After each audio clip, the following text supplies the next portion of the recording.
mga amo, preparasyon para just in case na may kapariya tayo pagdating sa palabas. Gusto ko matatag ang tuhod ng aking mga alaga. Gusto ko matatag ang pakpak ng aking mga alaga. Gusto ko na matibay at mahaba ang endurance ng aking mga alaga. Ganito ko ginagawa yung mga routine para sa tamang programa, para sa akin yung mga bossing, no? So, gaya sinabi ko, ulit-ulitin natin, wala pong ibang sikreto kundi ang kasipagan mo.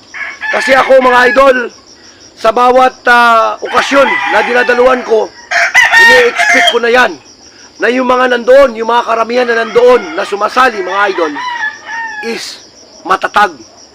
Kaya ako,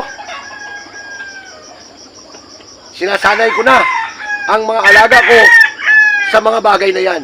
Pinaghahandaan na namin yung mga bagay na yan para kahit sino ang makakaparian natin pagdating sa ibabaw ng entablado is kampante po tayo, no?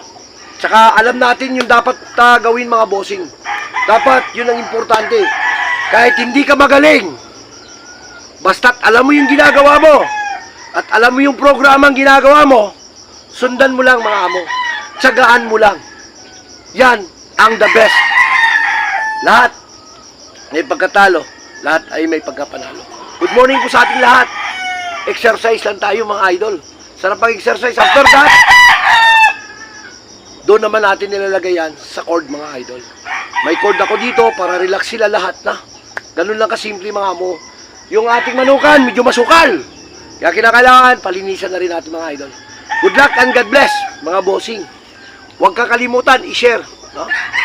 Comment, like,